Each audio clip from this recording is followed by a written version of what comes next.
Let's be real. In today's tech world, your systems are probably everywhere. You've got some in your own data centers, some scattered across different clouds, and maybe even some in remote offices.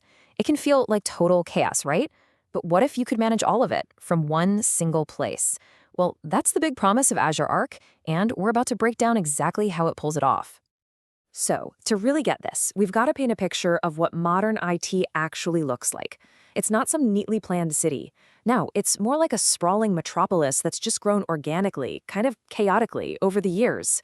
Different parts were built at different times with totally different tools. And now you're left with this really complex and, let's be honest, often messy landscape to navigate. So, I've got a question for you. Does it ever feel like your technology is pulling you in 100 different directions at once? If you're nodding your head right now, you are definitely not alone. This complexity, this sprawl, it's the new normal. So let's break down the 3 main places this is all happening. Okay, first up, you've got your home base, the traditional on-premises data center. You know, these are the servers humming away in your own buildings, the systems you've been managing and relying on for years. This is ground zero for most IT teams. But then, of course, the cloud happened. And it's almost never just one cloud, is it? Maybe you're using Azure for some things, but your devs team absolutely loves AWS, and another department is spinning up stuff in Google Cloud. All of a sudden, you're juggling completely different tool sets, different rulebooks, and different dashboards. And finally, to top it all off, there's the edge. Now, that's just a fancy term for all the computing that happens outside of a normal data center. Think about things like IoT sensors on a factory floor, or the checkout system in a retail store. This stuff is super critical, but it's physically scattered all over the place, which makes it incredibly hard to manage and secure in the same way as everything else. So, how on earth do you tame this digital beast? Well, Microsoft's answer isn't to force you to move everything into one location. Instead, it's to build a unifying bridge that connects it all. And that bridge, you guessed it, is called Azure Arc. Here's the key idea, and it's pretty brilliant. Azure Arc doesn't make you migrate anything. Instead, it projects Azure's powerful management and security tools out to where your stuff already is, whether that's on-prem, in another cloud, or at the edge. It literally meets you right where you are. So what this all boils down to is that single pane of glass that everyone in IT dreams about. One unified control plane, one dashboard to manage, govern, and secure all of your scattered resources, basically treating them as if they were all native to Azure from the start. Now that all sounds great in theory, but how does it actually work? Let's peek under the hood for a second, but don't worry, we won't get lost in the technical weeds. It's actually a pretty straightforward 3-step deal. First, you install a small secure agent on your resources, say a server or a Kubernetes cluster, which connects them back to Azure. Second, Azure creates a kind of digital twin, a representation of that resource right inside its management portal. And third, and this is the magic part, you can now manage that external resource using all the familiar Azure tools you already know and love, like Azure Policy for rules or Microsoft Defender for security. Okay, so that's the how.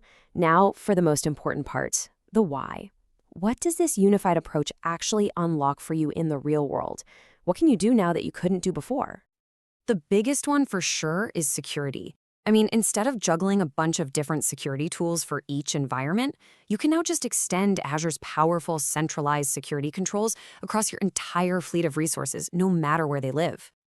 And just to give you a sense of the scale we're talking about, Microsoft has 34,000 full-time engineers dedicated just to security. With Azure Arc, you're not just getting a tool, you are effectively plugging that entire army of expertise directly into your own infrastructure. And it's the exact same story with compliance. Azure holds over 100 compliance certifications from all around the world. So by managing your resources through Arc, you can apply the same data governance rules everywhere. For example, you can enforce a policy that says all servers, no matter where they are, must have encryption enabled. Suddenly, audits are way less of a nightmare. So what can you actually do with all this? Well, you can enforce consistent policies on every single server you own. You can manage all of your Kubernetes clusters from one dashboard.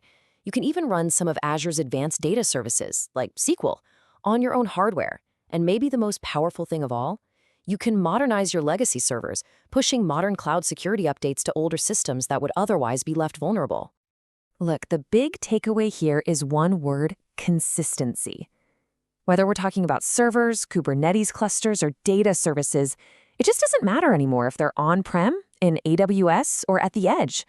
Azure Arc gives you a single, consistent way to manage all of them. And that really brings us back to the main idea, the core value here.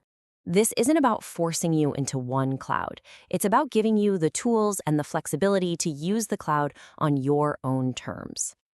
You know, this quote from Microsoft's own documentation just nails it. You get to manage everything as if it's running in Azure, even when it's not.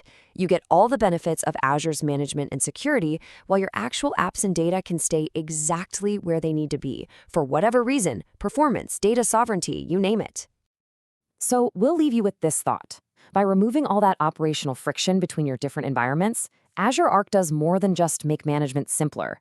It really opens up a world of new possibilities. So the real question to ask yourself is, what could you build if the physical location of your technology was no longer a barrier to innovation?